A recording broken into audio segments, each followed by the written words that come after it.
Hey guys! Today's video is finally going to give you guys an update on my controlled arch braces treatment. The last time I updated was 3 months into my controlled arch braces.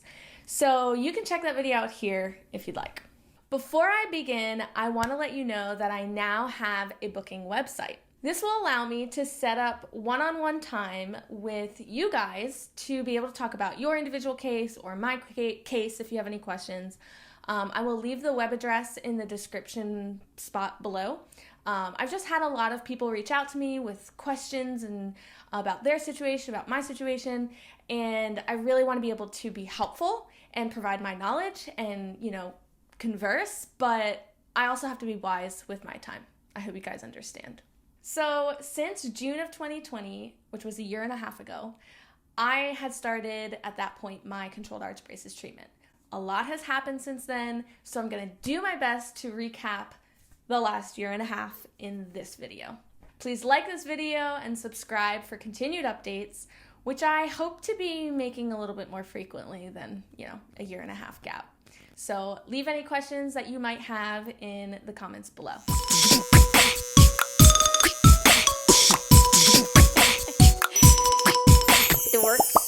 So since the last update, everything was going really, really well.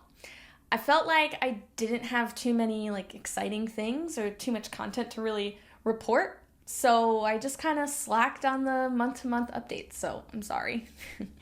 And then there were things that were starting to move and shift and share with you guys, but time had gotten away from me.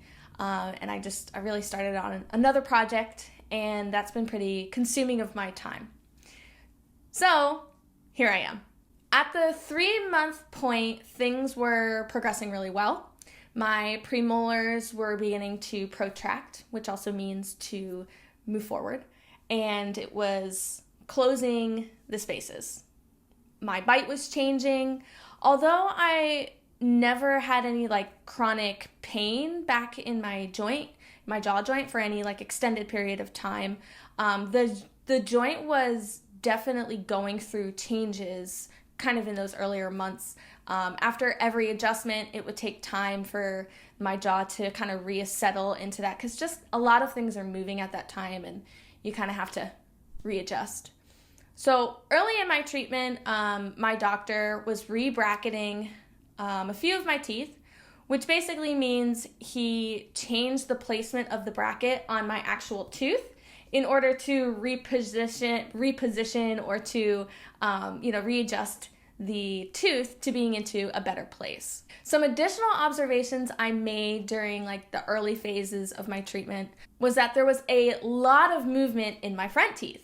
Yes, the brackets changing would have an effect on that, but there were still a lot of spacing being created in my front teeth. I didn't experience any tooth tipping until about a month ago, but this tipping this last month has actually been intentional because my front teeth were too lingualized, or they were too dipped back just from before treatment. They've been like that. So I know this is a common concern for those in controlled arch braces or anybody else really researching any kind of other maxillary expansion treatments.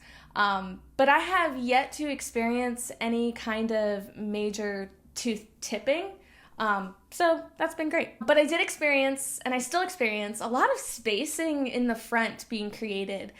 There was one point where my dentist really wanted to close up those spaces in the front teeth, obviously, and I've actually requested that he leave the spacing and put a little bonding material in the places of that space, particularly my laterals, because, call me crazy, but my dream has always been to have a really big, broad smile. And I'm pretty sure that I'm going to end up doing veneers on top of my front teeth, on top of my top front teeth, once all this is said and done. I know, I'm crazy, but it's okay. Anyways, in order to preserve the space for those bigger teeth, I've just preserved that space with some bonding.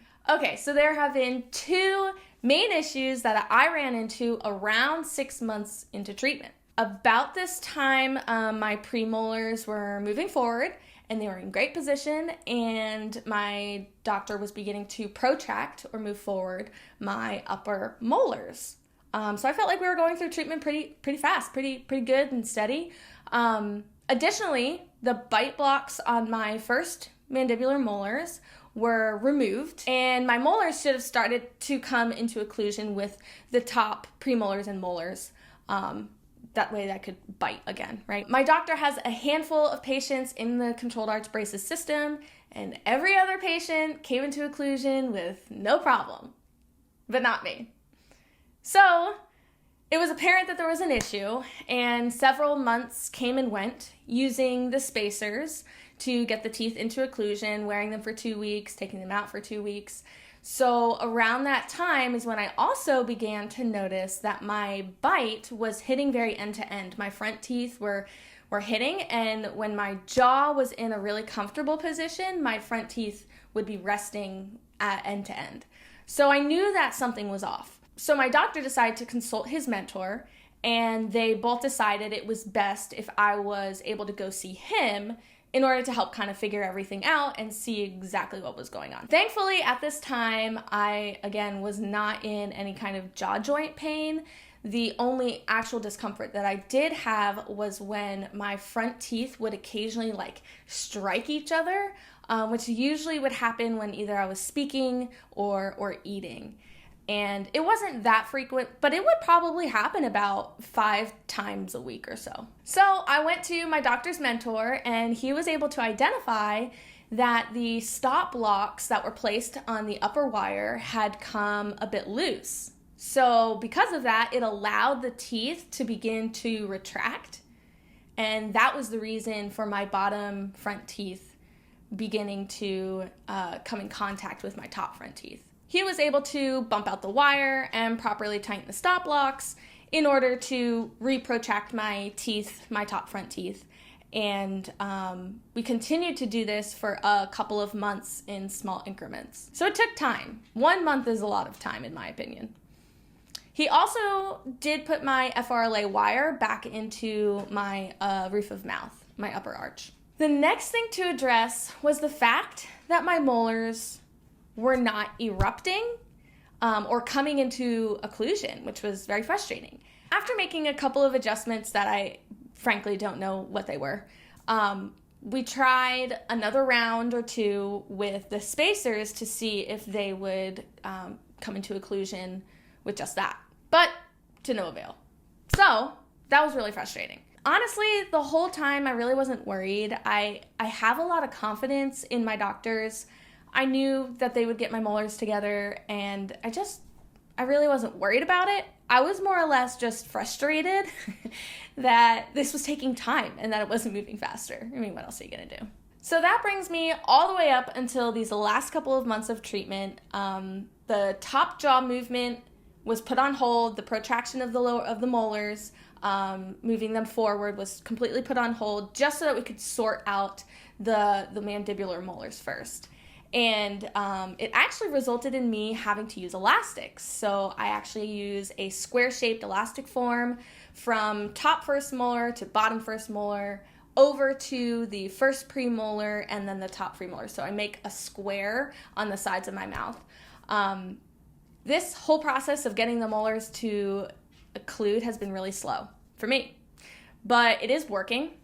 And I'm almost having all of my first molars together. So there really hasn't been too much discomfort with that process either.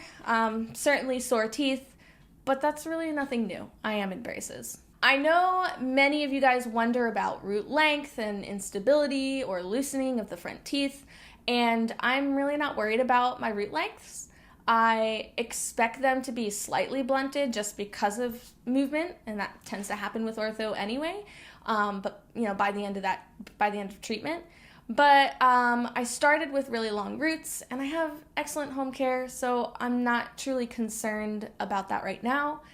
I haven't taken any additional radiographs or PAs or panoramics or CBCTs because there's no real reason for me to worry about it, because I still need to finish treatment regardless of the situation. So now, I will say, if I physically felt like my roots were gone, my teeth were loose, or I felt something was, totally off, then I would certainly investigate. But I really feel confident. Like, I can feel my roots. I can feel my teeth. I'm very in touch with that.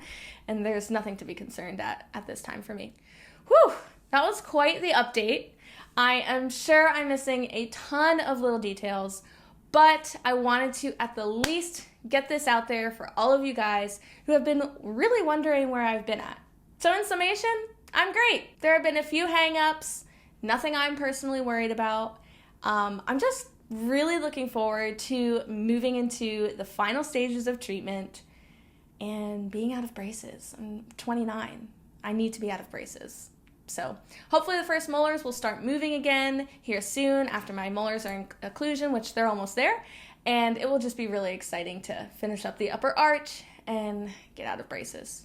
So there are a few spaces on my top teeth and my bottom front teeth, but I'm expecting those to be closed, pretty quickly toward the end of treatment. So I feel like I'm really close to being done, but I feel like it feels so close, but yet so far. Thanks for watching. I hope to make more frequent updates in the future. Please like, subscribe, and leave a comment with any questions that you might have. Check out my booking website if you're interested in talking with me one-on-one. We could do a Zoom or a FaceTime or a phone call, whatever you'd like. I would love to meet you and help you out if at all possible. Thanks for watching.